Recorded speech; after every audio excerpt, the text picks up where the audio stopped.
नमस्कार साथियों, आप सभी का अंकुर क्लासेस में स्वागत है। और जैसा कि हम अब अगला वीडियो लेकर चले, वही है बायोलॉजी का साइटोलॉजी वाला पार्ट ही चलेगा अभी। साइटोलॉजी अभी हम लोग साइटोलॉजी पढ़ रहे हैं। इसके पहले लगभग 4 क्लासें हो चुकी। आज 5वीं क्लास है, जिसमें कि हमने इसकी जो पिछली वाली वीडियो थी उसमें हमने आपसे बात करी थी न्यूक्लियो एसिड के बारे में। हमने डीएनए के बारे में बताया था, डीएनए थोड़ा आरएनए, और इसके पहले उसमें सारी जानकारी दी गई थी कि न्यूक्लियस के बारे में बताया गया था कि न्यूक्लियस कैसा होता है, न्यूक्लियस के 4 भाग होते हैं। इस तरीके से काफ़ी कुछ हुआ था। और आज बात करते हैं उसके बाद न्यूक्लियस के बाद हमने डीएनए की बात करी थी, और डीएनए में भी हमने थोड़ा बहुत आप लोगों को बता दिया था। डीएनए के बारे में हमने आपको बताया था कि डीएनए की खोज किसने करी थी, वाटसन और क्रिक ने। इसके बाद में आरएनए तो मिक्सचर करके साइंटिस्ट उन्होंने बताया था। आज हम उसी के आगे पढ़ते हैं डीएनए और आरएनए। DNA RNA. अब बात ये है कि अब क्वेश्चन ये पूछता है कि डीएनए आरएनए बना काहे का होता है, या डीएनए आरएनए बनते काहे से हैं। तो डीएनए आरएनए बनता है पॉलीन्यूक्लियोटाइड। पॉलीन्यूक्लियोटाइड।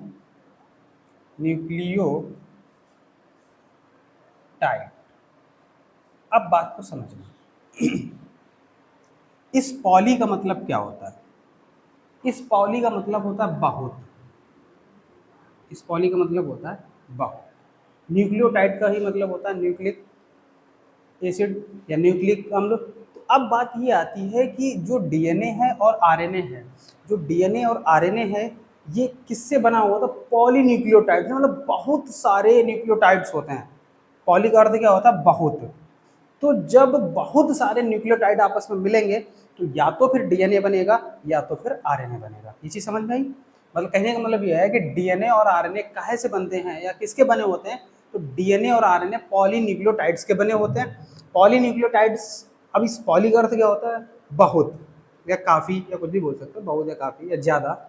तो अब बहुत न्यूक्लियोटाइड्स जब आपस में मिलते हैं तब या तो आरएनए बनेगा और या तो डीएनए बनेगा। ठीक है। अब चीजों को समझते हैं कि पॉलीन्यूक्लियोटाइड में होता क्या क्या है। ये लिख सकते हैं हिंदी में, न्यूक्लियोटाइड के बने होते हैं। न्यूक्लियोटाइड के बने होते हैं। ठीक है, ये पॉइंट समझ में आया? ये काफी बार पूछा गया है कि डीएनए आरएनए किसका बना होता है। तो डीएनए और आरएनए जो होता है वो पॉलीन्यूक्लियोटाइड्स का बना होता है। अब ये जो पॉलीन्यूक्लियोटाइड है, ये एक्चुअल में है क्या? इस न्यूक्लियोटाइड जो है, ये न्यूक्लियोटाइड किसका किसका बना होता है? तो नंबर 1 पे हम लोग रखते हैं शुगर को। मतलब इस न्यूक्लियोटाइड में क्या पाया जाएगा? तो न्यूक्लियोटाइड में नंबर 1 पे शुगर पाया जाएगा। इसके बाद में फॉस्फोलिपिड, दूसरा पॉइंट बनता है फॉस्फोलिपिड। ठीक है, अब ये समझ में आया? फॉस्फोलिपिड एसिड लिख लो, फॉस्फोलिपिड एसिड। ठीक है, फिर नाइट्रोजनस बेस, नाइट्रोजनस बेस। चीजें समझ में आई? मतलब कि जो हमारे न्यूक्लियोटाइड्स हैं, न्यूक्लियोटाइड्स या तो शुगर, मतलब न्यूक्लियोटाइड्स में क्या होगा? शुगर होगा, फॉस्फोलिपिड एसिड होगा और नाइट्रोजनी बेस होगा। नाइट्रोजनी बेस कितना होगा? इक्वल टू 1 लिख लो। ठीक है, ये समझ में आई यहाँ तक? अब बात आती है शुगर की, कि इसमें शुगर कितनी होती है, कि शुगर कैसे है। तो आप पढ़े होगे 2 राइबोस शर्करा, 2 राइबोस शुगर। मतलब कि जो इसमें शुगर है वो 2 राइबोस शुगर पाई जाती है। ठीक है, ये 2 राइबोस शुगर जो होती है इसको हम लोग पेंटोज शुगर भी बोलते हैं। क्या बोलते हैं? Pentose sugar. ठीक है। मतलब कि पेंटोज, पेंटोज का मतलब ये होता है इसमें जो कार्बन होते हैं 5 कार्बन श्रृंखला होती है। यहाँ तक समझ में आया? मतलब की बात करेगा न्यूक्लियोटाइड में, न्यूक्लियोटाइड में सबसे पहले शुगर, शुगर किससे? 2 राइबोस शुगर बोलते हैं इसको। इसके बाद बात आती है इस शुगर का नाम क्या होता है, पेंटोज शुगर। और पेंटोज क्यों नाम है, आपने देखा होगा propane, butane, hexane, pentane, non, deck, चलता है ना, ऑक्ट, सेप्ट, तो ये कार्बन के नंबर्स होते हैं। तो इसमें कार्बन कितने हैं, 5, तो इसीलिए कौन सी शर्करा हुई, पेंटोज शुगर हुई। ठीक है।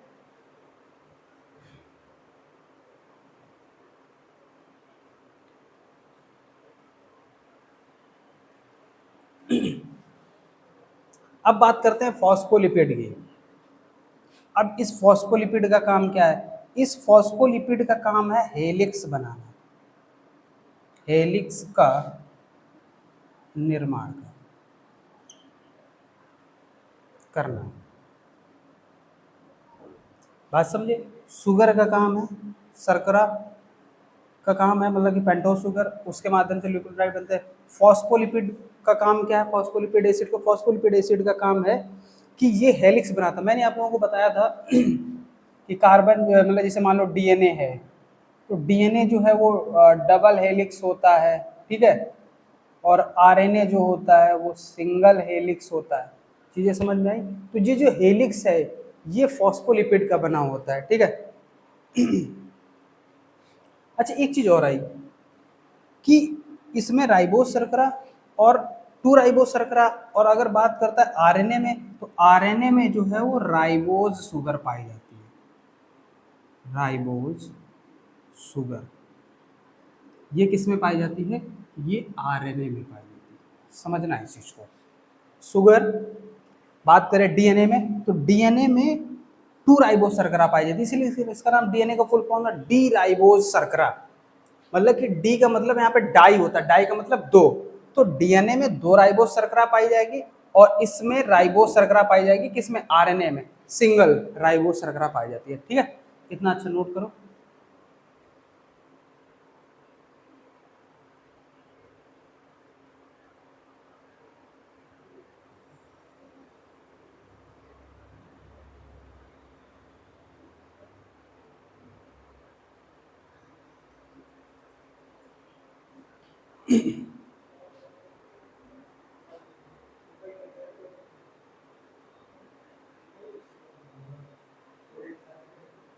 अब जैसे ये पेंटोज शुगर है, इस पेंटोज शुगर को अगर हम बोलते हैं, आप लोगों ने देखा होगा जैसे मान लो ग्लूकोज का सूत्र होता है, तो C6H12O6, ये क्या होता है, ग्लूकोज होता है, ठीक है, ग्लूकोज।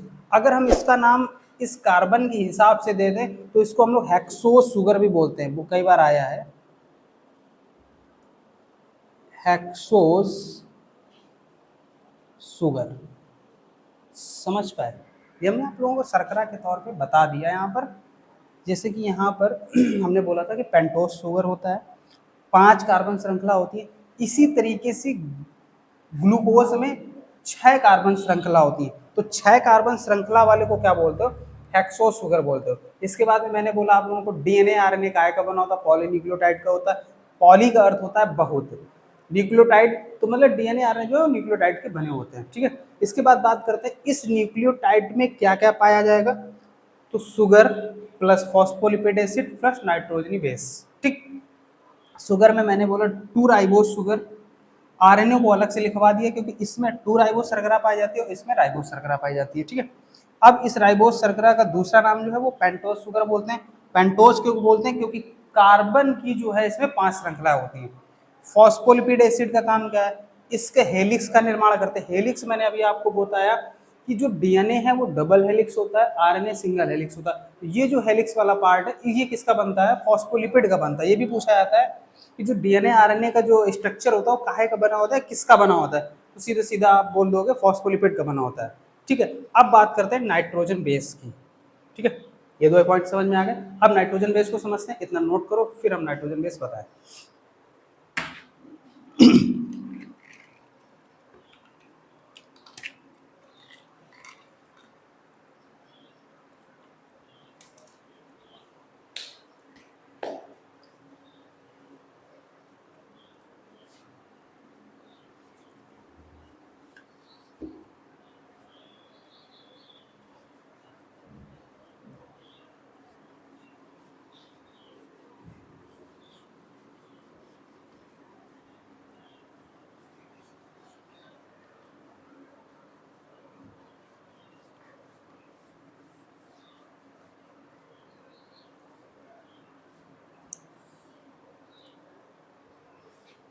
अब हम लोग क्या बताना था, नाइट्रोजन बेस। अब क्या डालेंगे, adding नाइट्रोजनी base, nitrogenous base.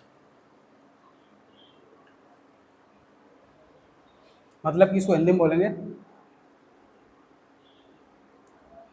Nitrogen युक्त क्षार।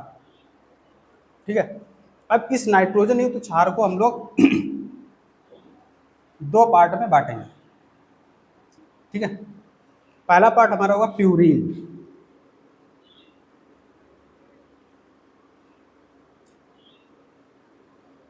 ठीक है, और अगला पार्ट होगा पिरिमिडीन।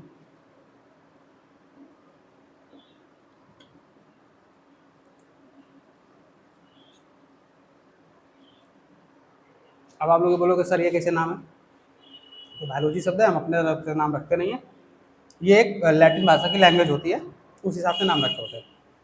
अब ये बात आती है कि ये प्यूरीन क्या चीज़ है और पिरिमिडीन क्या चीज़ है। ठीक है, तो याद रखना इस प्यूरीन में दो चीज़ें पाई जाएंगी, एक ए पाया जाएगा और एक जी पाया जाएगा। ठीक है, इसी तरीके से बात करते हैं पिरिमिडीन में तीन होंगे, एक हमारे पास टी होगा, एक यू होगा और एक सी होगा। ठीक है, अब बात करते हैं इस ए का नाम क्या होता है, एडेनिन। क्या बोलोगे, एडेनिन, एडेनिन। ठीक है, इस जी का नाम क्या होता है, ग्वानिन, ग्वानिन। क्लियर, मतलब कि प्यूरिन के अंतर्गत दो बेस होंगे, एक होगा ए और एक होगा जी, ए से एडेनिन और जी से ग्वानिन। अब टी के पास चलते हैं, तो टी से होता है थाइमीन, थाइमीन। ठीक है, यू से क्या होगा, यूरेसिल, यूरेसिल, हिंदी में ऐसे लिखेंगे यूरेसिल। ठीक, ये समझ में आया। अब सी की बात करते हैं तो साइटोसिन, साइटोसिन। ठीक है, साइटोसिन, इतनी चीज समझ में आई। मतलब कि प्यूरिन के दो बेस ए और जी, पिरिमिडीन के तीन बेस टी यू और सी। इतनी बात समझ में आई। अब एक चीज और, अब आपसे एग्जाम में पूछेगा कि जो ये प्यूरिन वाला जो ए है ये किसके साथ जुड़ेगा, तो ये जुड़ेगा टी के साथ, नीचे लिखोगे उसके ए बराबर टी, क्या लिखोगे, ए बराबर टी, वो भी डबल बॉन्ड के साथ में, याद रखना। और जो सी जी है वो किसके साथ जुड़ेगा, सी के साथ, तो जो सी है जी के साथ जुड़ेगा वो भी ट्रिपल बॉन्ड के साथ। ठीक, इसी तरीके से इसका जो ये वाला है ए, ये किसके साथ जुड़ेगा, यूरेसिल के साथ, और जो ये सी है ट्रिपल बॉन्ड के साथ जुड़ेगा जी के साथ। चीजें समझना आप देखो अंतर है यहाँ पर, एडेनिन के साथ थाइमीन जुड़ रहा है, ठीक है, लेकिन जैसे ही आप पिरिमिडीन में जाओगे, पिरिमिडीन में एडेनिन के साथ में यूरेसिल जुड़ता है, मतलब कि थाइमीन के स्थान पर यूरेसिल आ जाएगा, बस इतना अंतर है। समझना इस चीज को, जब आप डीएनए आरएनए में डिफरेंट निकालोगे तो यही डिफरेंट निकाल कि थाइमीन के स्थान पे डीएनए में थाइमीन होता है, लेकिन आरएनए में जैसे ही पहुंचोगे तो थाइमीन के स्थान पे कौन आ जाएगा, यूरेसिल आ जाएगा। मतलब एडेनिन के साथ कौन जुड़ेगा, यूरेसिल जुड़ेगा, साइटोसिन के साथ ग्वानिन जुड़ेगा ट्रिपल बॉन्ड के साथ में, और ए के साथ में एडेनिन के साथ में थाइमीन, और साइटोसिन के साथ में ग्वानिन। अब एक चीज और याद रखना, ये कंफ्यूज मत होना, कभी कभी ये ऐसे दे देगा टी बराबर ए, जी बराबर सी, मतलब बराबर क्यों बोल रहे हो यार, टी डबल बॉन्ड ए, ठीक है, जी ट्रिपल बॉन्ड सी, समझ गया। इसी तरीके से ये दे सकते, मतलब इसको आप इधर उधर कर सकते हो, लेकिन जो है तो अब प्यूरिन और पिरिमिडीन समझ में आया। प्यूरिन में दो बेस होंगे, एडेनिन और ग्वानिन, पिरिमिडीन में 3 बेस होंगे, थाइमीन, यूरेसिल, साइटोसिन, जिसमें कि एडेनिन थाइमीन के साथ जुड़ेगा प्यूरिन के अंतर्गत, ठीक है, और साइटोसिन जुड़ेगा ग्वानिन के साथ में। उसी तरीके से जब पिरिमिडीन की बात करो तो एडेनिन जो है वो थाइमीन के साथ ना जुड़ के किससे जुड़ेगा, यूरेसिल से जुड़ेगा, और साइटोसिन किसके साथ जुड़ेगा, ग्वानिन के साथ। वो तो सेम था, ठीक है। इतना लिखो, इतना नोट करो, फिर बताएं।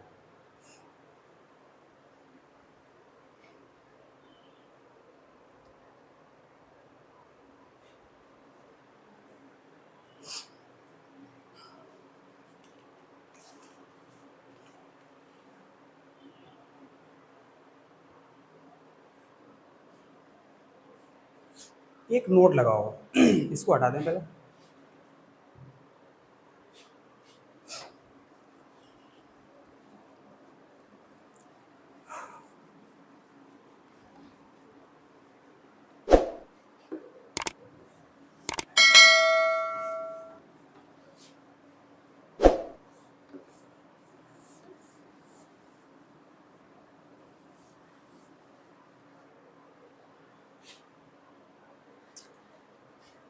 नोट ये लगाओ आपसे क्वेश्चन ये पूछेगा कि जो डीएनए और आरएनए होते हैं वो किसके माध्यम से जुड़े हुए होते हैं, मतलब डीएनए आरएनए को जोड़ के कौन रखता है।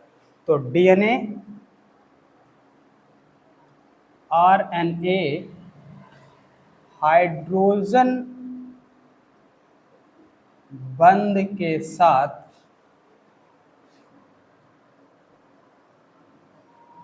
आपस में जुड़े होते हैं,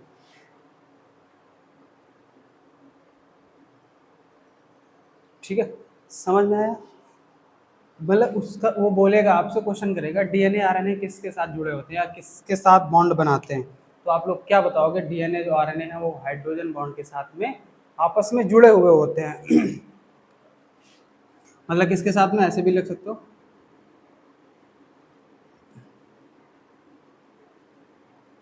हाइड्रोजन बॉन्ड, या कहीं कहीं आपको लिखेगा एच बंध, क्या लिखा मिलेगा, एच बंध, ऐसे भी लिख सकते हो आप। किसके साथ जुड़े होते हैं, हाइड्रोजन बॉन्ड, या आप सीधा सीधा बोल दोगे एच बंध।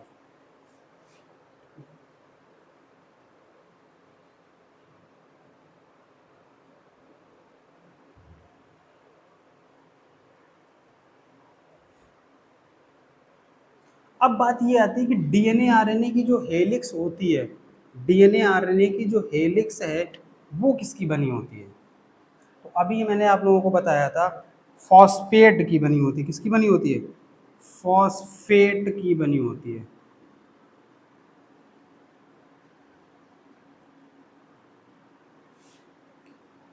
ठीक है, क्या समझ में, मतलब कि डीएनए आरएनए हाइड्रोजन बंध के साथ आपस में जुड़े हुए होते हैं, आप चाहे हाइड्रोजन बॉन्ड बोलो चाहे एच बंध बोलो। इसके बाद में बात करता हूँ उसका जो डीएनए आरएनए की जो हेलिक्स होती है वो किसकी बनी होती है, वो फॉस्फेट की बनी होती है, ठीक है। अब लिखवाते हैं इनके डिफरेंट डीएनए और आरएनए में अंतर, ये हटा दो फिर उसको लिखना बोर्ड पे, ये लिख लो।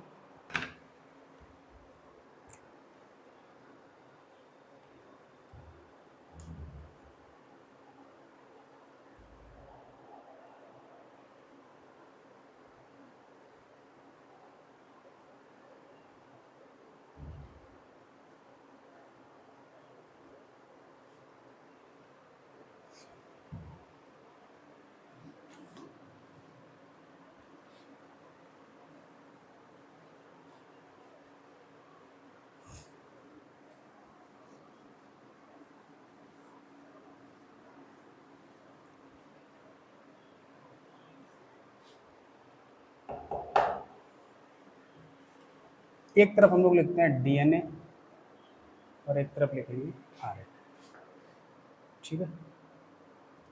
अब बात करते हैं डीएनए की। तो डीएनए एक्चुअल में है क्या, ये एक जेनेटिक मटेरियल है, जेनेटिक मटेरियल है, आनुवांशिक पदार्थ है, आनुवांशिक पदार्थ है। मतलब कहने का मतलब ये है कि जो डीएनए है वो आनुवांशिक है, जेनेटिक है। इसका मतलब ये हुआ कि मान लो जो डीएनए इसके अंदर आएगा, मतलब कि जैसे मनुष्य है, हमारे जो लक्षण है वो हमारे मम्मी पापा से मिलते हैं, कैरेक्टर जो है वो मम्मी पापा से मिलते हैं।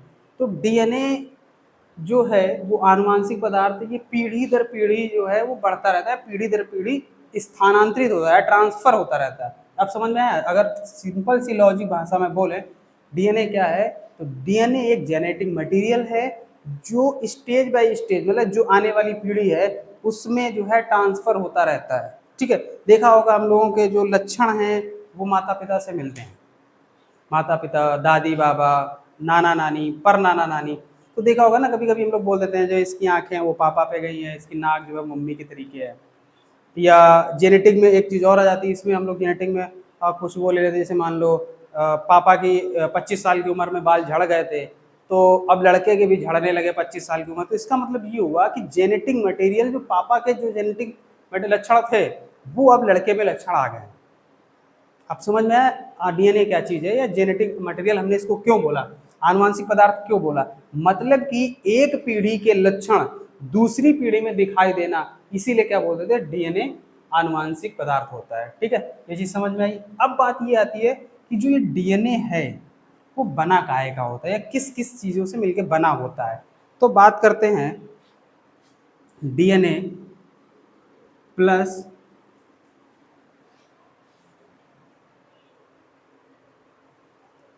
Histone protein. किसका बना होगा? हिस्टोन प्रोटीन का बना हुआ है। ठीक है, जिसको हम लोग एच प्रोटीन भी बोल देते हैं, एच प्रोटीन। ठीक है, ये समझ में आई। अब यही डीएनए, यही हिस्टोन प्रोटीन क्या बना लेगा? क्रोमोसोम बनाएगा, क्रोमोसोम्स। ठीक है, क्रोमोसोम्स को हम लोग बोलते हैं गुणसूत्र। क्या बोलेंगे? गुणसूत्र।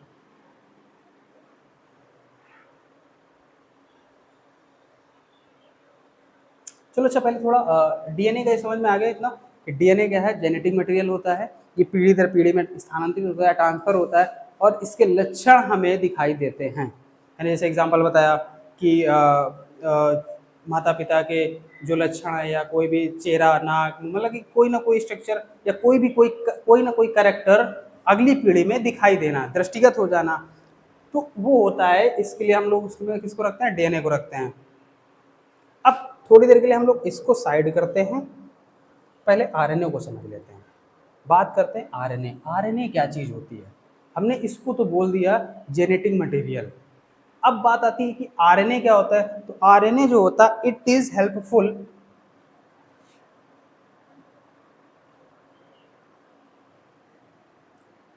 इट इज हेल्पफुल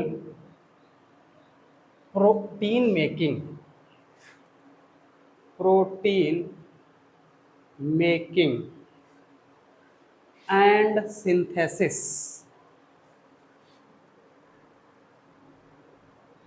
चीजों को समझना, मतलब मैंने क्या लिखा, it is helpful protein making and synthesis. इसका मतलब ये हुआ प्रोटीन के निर्माण और, हिंदी में क्या लिखोगे, प्रोटीन के निर्माण और, प्रोटीन के निर्माण और उसका संश्लेषण करता है, उसका संश्लेषण करता है। समझ में आया? मतलब अगर कोई आरएनए की बात करेगा तो आप सीधा सीधा बोलोगे आरएनए क्या है। तो आरएनए जो है वो प्रोटीन के निर्माण एवं उनके संश्लेषण करने में सहायता करता है। It is helpful protein and synthesis. ठीक है, इतनी बात समझ में आई? चलो अच्छा, इतना लिखो।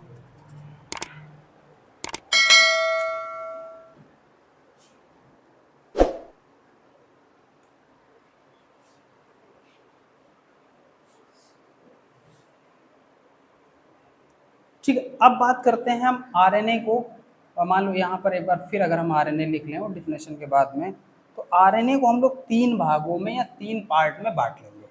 ठीक है, एक हमारा होगा एम आर एन ए, ये स्मॉल वाला एम है। ठीक है, M R N A.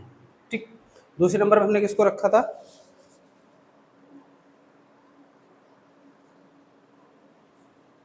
Are R N A. ठीक, तीसरे पे किसको रखा था? टीआरएनए को। अब ये क्या चीज होती है? मतलब हमने आरएनए पढ़ा, आरएनए का मेन काम क्या है? प्रोटीन के निर्माण और उसका संश्लेषण करने में। तो इस एमआरएनए और आरआरएनए और टीआरएनए का मतलब क्या होता है? ठीक है, इसका मतलब होता है ट्रांसक्रिप्शन। ये नहीं, इसको अगर हम थोड़ी देर के लिए एम को पहले समझते हैं। अगर एम को समझें तो ये इसको हम बोलते हैं मैसेंजर आरएनए। क्या बोलेंगे? Messenger RNA. ठीक है,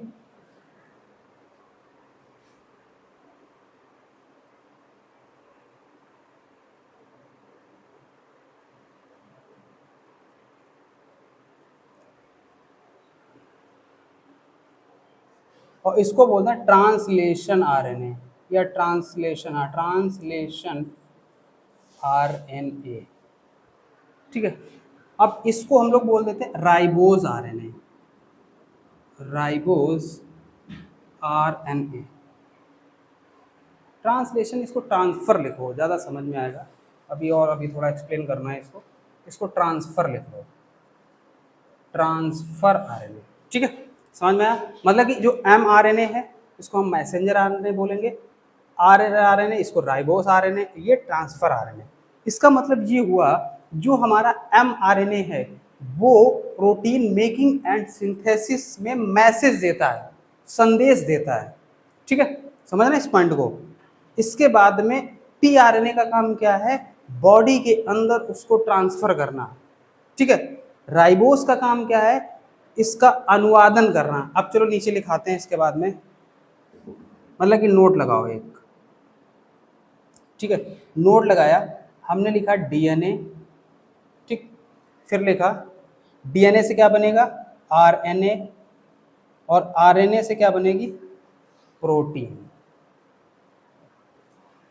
यही तो हम समझते चले आ रहे हैं, डीएनए से आरएनए बना, क्योंकि डीएनए जो है वो जेनेटिक मटेरियल है। अभी इसको बाद में समझना है, अभी पहले इसको आरएनए को ही समझ लेते हैं। तो अब हमने पहले डीएनए बनाया, डीएनए से आरएनए हुआ। आरएनए क्या करता है? आरएनए का काम क्या है? प्रोटीन बनाना। ठीक है, अब अगर चीजें समझते हैं तो अगर बात करें डीएनए से जब आरएनए बनता है तो इसको बोलते हैं ट्रांसक्रिप्शन। क्या बोलते हैं इसको? ट्रांसक्रिप्शन। ठीक, जिसको हम लोग बोलते हैं अनुलेखन। क्या बोलेंगे हिंदी में? अनुलेखन। ठीक है, अब जब आरएनए से प्रोटीन बनेगा, ठीक है, तो इसको बोलेंगे ट्रांसलेशन। क्या बोलेंगे? ट्रांसलेशन। इसको बोलेंगे अनुवादन। ठीक, समझना इस चीज को जरा। अनुवादन, सही से नहीं लिखा है, अनुवादन, ये समझना। मतलब कि डीएनए से क्या बना? आरएनए, आरएनए से क्या बना? प्रोटीन। ठीक, यही तो रूल है, डीएनए से आरएनए, आरएनए से प्रोटीन।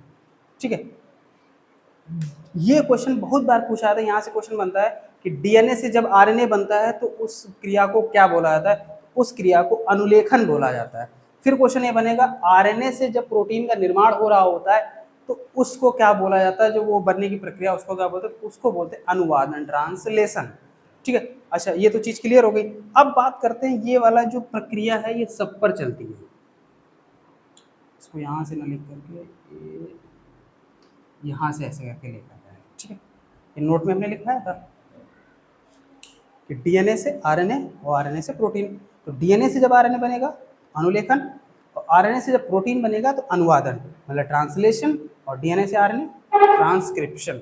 अब बात ये आती है कि आप पूछोगे सर अगर ऐसी बात है तो जो ये वायरस होते हैं इनका क्या खेल है? तो अभी देखो इसको अलग रखते हैं, अभी नोट्स आरएनए का ही बन रहा है। अगर हम बात करते हैं वायरस की, किसकी बात करें? वायरस की। ठीक, इसको हम लोग बोलते हैं विषाणु। तो हम लोगों को तो वैसे भी पता है कि जो विषाणु होते हैं वो कैसे होते हैं? बहुत ही डेंजर होते हैं, सजीव निर्जीव के बीच की कड़ी होती है। अगर ये हमारे होस्ट सेल में ना काम करें तो उनका कोई मतलब नहीं, लेकिन अगर आप सजीव के अंदर चले गए तो फिर नुकसान ही नुकसान है। तो एक काम और, अभी मैंने आप लोगों को बोला, एक बार दोबारा फिर लिख रहे हैं, डीएनए से आरएनए, ठीक है, फिर प्रोटीन, ये अभी हमने पढ़ा, ठीक। लेकिन क्या करेगा कौन, वायरस, वायरस क्या करेगा, अभी हमने ऐसे पढ़ा था, लेकिन वायरस क्या करेगा, ऐसे करने लगेगा। समझना चीज को, आरएनए से डीएनए बनाने लगेगा, इसीलिए सबसे खतरनाक जो होता है वो वायरस होता है। समझ में आया? अब समझ में, वहां पर क्या था, डीएनए से आरएनए बन रहा था, ये प्रक्रिया सब में सजीवों में चलती है, ठीक है। लेकिन जैसे ही हम बात करते हैं वायरस की, वायरस हमेशा उल्टा चलता है। उल्टा चलता नहीं है, वो मेरा बोल दो वायरस उल्टा चलता है, वायरस की जो प्रक्रिया है वो उल्टी है। हम चले थे डीएनए से आरएनए बना रहे थे, आरएनए से प्रोटीन बना रहे थे, लेकिन जैसे ही वायरस हमारे संपर्क में आता है तो वो क्या करेगा, आरएनए से डीएनए का निर्माण करेगा। और ये इतना खतरनाक हो जाता है जब वायरस आरएनए से डीएनए बना लेने लगता है, तो इतना ही खतरनाक हो जाता है कि व्यक्ति की मृत्यु होती है। इसीलिए आपने एक रोग का नाम सुना होगा, उस रोग का नाम है एचआईवी, एड्स। जिस भी व्यक्ति को एड्स हो जाता है फिर वो बचता नहीं है। ये मान के चलिए सन 1980-81 के आसपास एचआईवी रोग आया था, तब से लेकर के अभी तक इसकी कोई दवा नहीं बनी है। ये बात याद रखना, क्यों, रीजन क्या है, जो वायरस होता है, वायरस आरएनए से डीएनए का निर्माण करने लगता है। ये समझ में आई? अगर रोग, अब इसको क्या बोल सकते हैं हम लोग, रिवर्स, क्या बोल सकते हो इस वाले, इसको अगर हमने डार्क कर दिया समझाने के लिए, अगर ऐसे करोगे, ये वाला स्ट्रक्चर बनाओगे, ये हटा दो तो कंफ्यूज हो जाओगे। तो वायरस क्या करेगा, आरएनए से डीएनए बनाएगा, तो इसको लिख दोगे रिवर्स, रिवर्स ट्रांसक्रिप्शन। मतलब कि आरएनए से डीएनए बनाना, ये किसका काम है, वायरस का। इसका एग्जाम्पल लिख लो तो आएगा एचआईवी, या इसको एड्स भी बोलते हैं। इसीलिए ये रोग इतना खतरनाक होता है। ये इतनी बात अगर समझ में आई हो तो बताओ यहाँ तक ये क्लियर हुआ कि नहीं क्लियर हुआ? मतलब कि एक बार फिर समझा दें हम, RNA, it is helpful protein making and synthesis, protein के निर्माण उसका संश्लेषण करता है कौन, आरएनए। आरएनए को हमने 3 भागों में बांटा, एमआरएनए जिसको हमने मैसेंजर आरएनए बोला, आरआरएनए जिसको हमने राइबोस आरएनए बोला, और फिर हमने टीआरएनए का बोला ट्रांसफर आरएनए। मतलब कि ये मैसेज देता है कि भैया प्रोटीन का निर्माण करना है, ठीक है, ये निर्माण करेगा राइबोस आरएनए, फिर समझना ट्रांसफर कौन करेगा, टीआरएनए। ठीक है, यहां तक क्लियर हुआ? अब बात करते हैं, फिर हमने आपको नोट लगवाया है, नोट में मैंने लिखा कि डीएनए से आरएनए का निर्माण होता है, आरएनए से प्रोटीन का निर्माण होता है। तो क्वेश्चन यहां से बनता है, डीएनए से जब आरएनए का निर्माण होता है तो उस क्रिया को क्या बोला जाता है, तो उसको ट्रांसक्रिप्शन बोलते हैं, अनुलेखन बोलते हैं। फिर इसके बाद बात आती है कि आरएनए से प्रोटीन का निर्माण होता है, तो उस क्रिया को क्या बोला, तो उसको बोलते हैं ट्रांसलेशन, अनुवादन। ठीक है, फिर मैंने एक आप लोगों को एक स्पेशल चीज बताई कि जो ये वाली कंडीशन है, ये तो सब पे लागू हो रही, ये कंडीशन है जो वायरस है, वायरस हमने पढ़ा है डीएनए से आरएनए, आरएनए से प्रोटीन, लेकिन वायरस जैसे ही अपनी एक्शन लेगा, मतलब जैसे ही वो शरीर के अंदर घुसेगा, प्रवेश कर जाएगा, तो वो सीधा सीधा आरएनए से डीएनए बनाएगा। मतलब कि ये क्वेश्चन बहुत बार पूछा जाता है कि वायरस शरीर के अंदर क्या करते हैं, तो वायरस शरीर के अंदर रिवर्स ट्रांसक्रिप्शन करते हैं। ठीक है, रिवर्स ट्रांसक्रिप्शन का मतलब आरएनए से डीएनए बनाने लगते हैं, जिसका मैंने एक बीमारी का एग्जांपल लिखाया, एचआईवी। एचआईवी ये आज तक, मतलब 1980 के आसपास और उससे पहले की बात करें तब ये रोग आ चुका था पूरी तरीके से, अभी भी इसका इलाज नहीं है। हम लोग आज तक इस इलाज को भी खोज नहीं पाए हैं, क्योंकि इस रोग में वायरस क्या करता है, आरएनए से डीएनए का निर्माण करने लगता है, जिससे यह बीमारी बहुत ही खतरनाक हो जाती है। और इस बीमारी के कारण हमारी बॉडी का इम्यून सिस्टम धीरे धीरे धीरे धीरे नष्ट होता चला जाता है। मतलब कि किसी रोग से लड़ने की क्षमता हमारे शरीर में नहीं रहती है। ठीक है, इतनी बात समझ में आई? ठीक, इतना आप नोट कर लो, उसके बाद फिर हम लोग फिर डीएनए पे चलते हैं।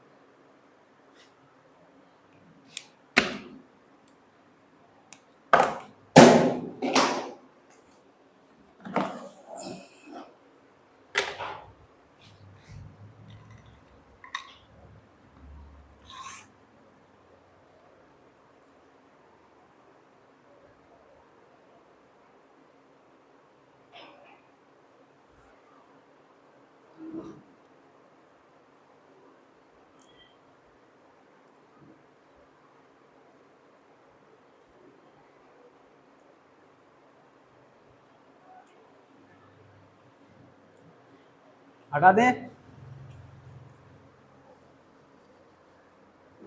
तो आरएनए पूरी तरीके से समझ चुके, तो आरएनए पूरा हटा दे रहा है।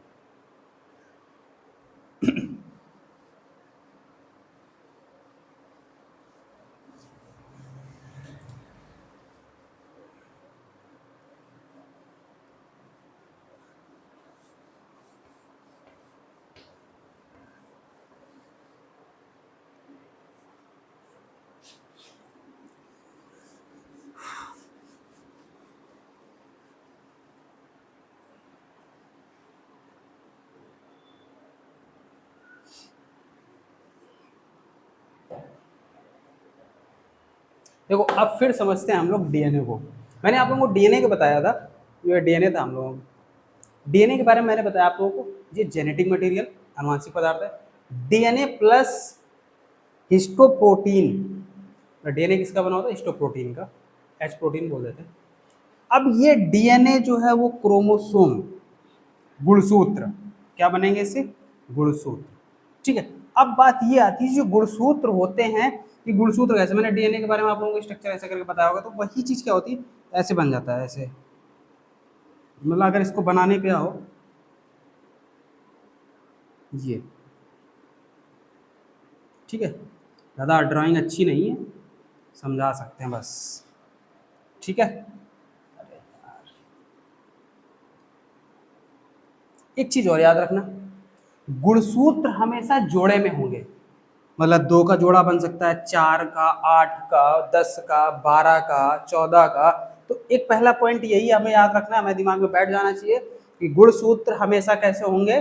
जोड़े के रूप में होंगे। अब इसकी बात करते हैं, इसको लिख सकते हैं, ये हमेशा किस रूप में होगा? पेयर में होगा, मतलब कि जोड़ी के रूप में होगा।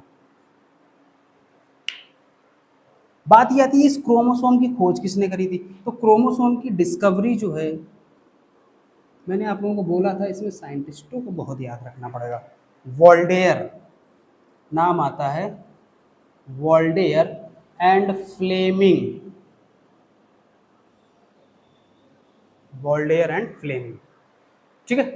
तो समझे इसको, genetic material, stone protein, DNA से क्रोमोसोम बने।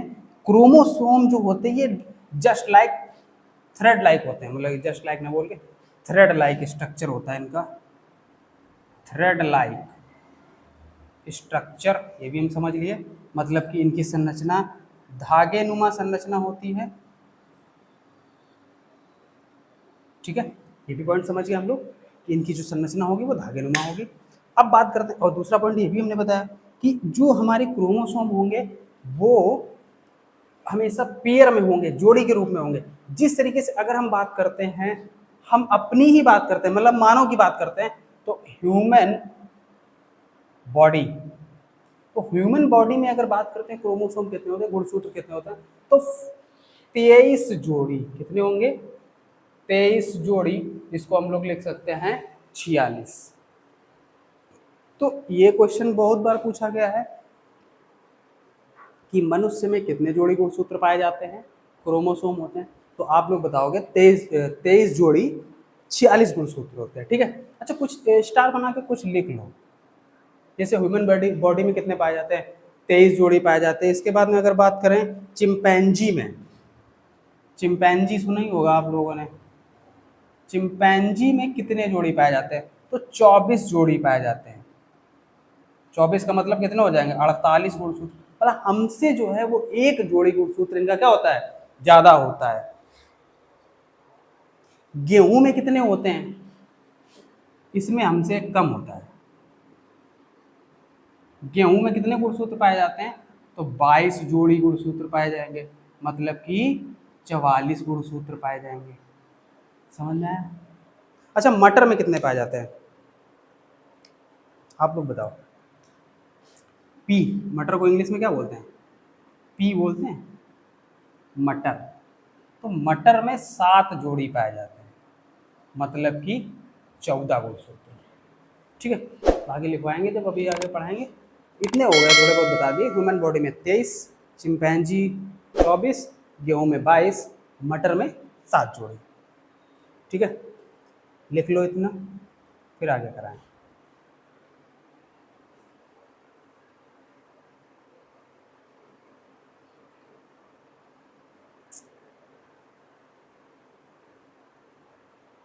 अगर एक बार और बताओ तो समझा दें। सीधा सीधा हम बता चुके हैं कि जेनेटिक मटेरियल अनुवांशिक डीएनए का है। हाँ, एक चीज़ और है, डीएनए से बहुत पता लगाया जा सकता है। जैसे मतलब मान लो कोई क्राइम वगैरह हो जाता है, आपने देखा होगा कोई क्राइम हो जाता है तो हम लोग उसके डीएनए से पता लगा लेते हैं कि वो उसका डीएनए मैच कराते हैं, डीएनए मैच कराते हैं। तो ये होता क्या है, हर एक चीज़ और है, याद रखना, दुनिया में, संसार में आज तक किसी का डीएनए सेम नहीं हुआ। मतलब ये एक बायोलॉजी के अंतर्गत, या हम इसको गॉड गिफ्टेड भी बोल सकते हैं कि मतलब आज तक किसी का भी डीएनए सेम मैच नहीं करता है। हर किसी का डीएनए अलग अलग होता है। मतलब दुनिया इतनी बड़ी है और इतने सारे मतलब कि दुनिया में इंसान हैं, और इंसान के साथ में अदर जो भी है, किसी का डीएनए मैच नहीं करता है। इसीलिए हम लोग डीएनए से ही पता लगा लेते हैं क्राइम का। जैसे मान लो कोई मर्डर वगैरह हो जाता है तो देखा होगा किसी का अगर बाल तक गिर जाता है, उस बाल से डीएनए पता कर लेते हैं। मतलब वो बाल उठाया या उस घटना से उसका वहाँ पर वो मौजूद था। मतलब ये हुआ, जैसे वहाँ पे मर्डर हुआ, मर्डर होने के बाद में मतलब मैं वहाँ से गुजर रहा था, तो मेरा अगर वहाँ पर बाल गिरा, कुछ भी गिर गया, तो उस बाल से भी हमारा पता लगाया जा सकता है। अगर हमने एक्चुअल में मर्डर नहीं किया तो इसका मतलब जब वहाँ पे मर्डर हुआ था तब हम वहाँ पे मौजूद थे। अब समझ सकते हो कि डीएनए कितना ही, अब इसीलिए डीएनए फिंगर प्रिंटिंग भी चलती है। डीएनए फिंगर प्रिंटिंग से भी हम पता लगा लेते हैं, चोरों का पता लगा लेते हैं। या आप कोई भी चीज़ छू रहे हो, छूने के बाद में जब आपने उससे हाथ हटाया तो आपके हाथ के निशान भी वहाँ पर मौजूद है। ठीक है, चीज़ समझ में आई? ठीक है, अब इसको हटाते हैं, लिख गया होगा।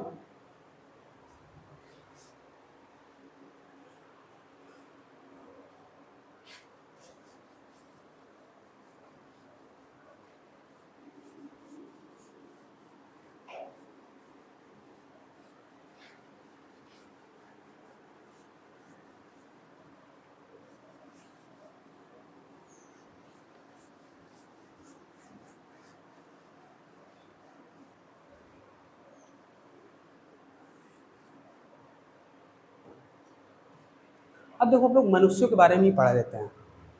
गुणसूत्र पढ़ रहे हैं तो ह्यूमन का पढ़ेंगे तो ज़्यादा समझ में आएगा।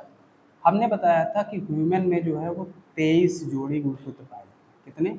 मतलब कि 46 गुणसूत्र। ठीक है, ये किसके हैं? ये ह्यूमन बॉडी को पढ़ रहा है।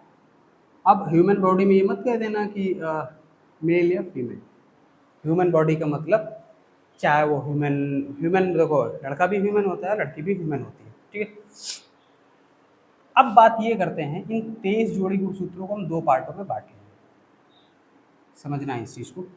हम एक को बोलते हैं ऑटोसोम्स। क्या बोलते हैं? ऑटोसोम्स। ठीक, और एक पार्ट को बोलते हैं एलोसोम्स। एलोसोम्स बोलते हैं, एलोसोम्स। क्लियर? अब याद रखना, जो ये ऑटोसोम्स होते हैं, ये 22 जोड़ी ऑटोसोम्स, 22 जोड़ी ऑटोसोम मतलब कि 44, ये मेल और फीमेल में सब में बराबर होते हैं। मतलब चाहे वो लड़की हो चाहे लड़का हो, एक जैसे होते हैं। कैसे होते हैं? एक जैसे होते हैं। समझना इस चीज को। मतलब ये जो 22 पेयर हैं, 44 गुणसूत्र हैं, वो चाहे लड़का हो चाहे लड़की हो, सब में सेम होंगे। ऑटोसोम्स का मतलब होता है गुणसूत्र। तो 22 जोड़ी जो क्रोमोसोम हैं, 22 जोड़ी ऑटोसोम्स हैं, वो कैसे होंगे? सेम होंगे। अब एलोसोम्स की बात करते हैं। ये क्या होगा? ये डिफरेंट होगा। ये कैसा होगा?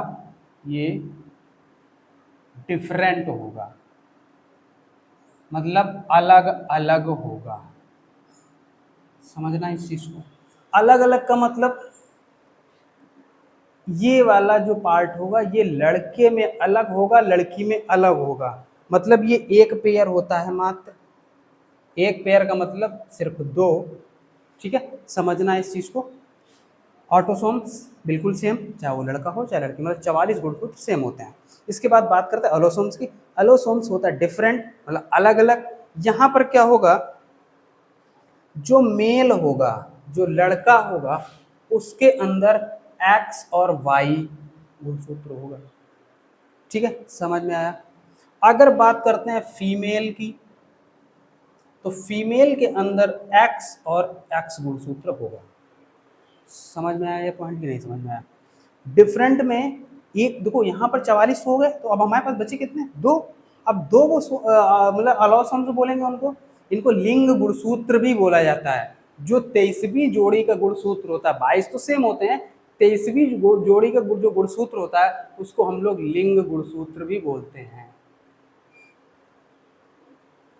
इसी से पहचान लगती है, या इसी के माध्यम से लड़का लड़की में डिफरेंट होता है। ठीक है, तो वो कौन सी जोड़ी का गुणसूत्र है, वो 23वीं जोड़ी का गुणसूत्र होता है। ठीक है, अब ये चीज समझ में आई, ये पॉइंट समझ में आया। मेल में एक्स वाई और फीमेल में एक्स एक्स।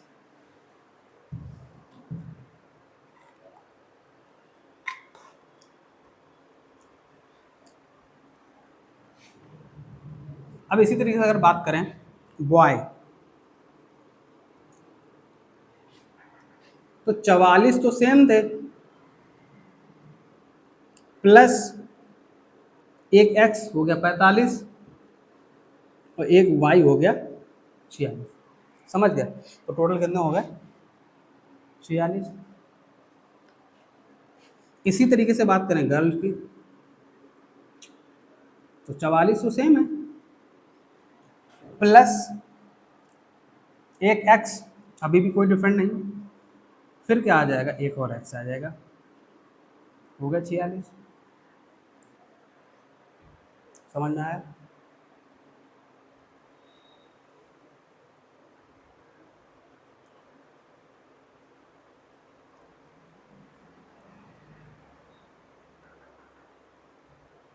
अब एक लिखते हैं, देखो एक तरफ लिखते हैं हम पापा, एक तरफ लिखते हैं मम्मी। अब समझ में आएगा। ठीक है, दोनों में सेम है 44।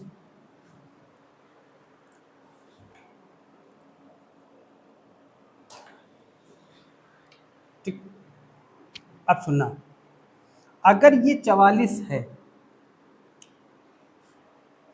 अब इस 44 में अगर हम ये वाला क्रोमोसोम जोड़ दें, मतलब एक गुणसूत्र हमें मिल गया किसका, पापा का,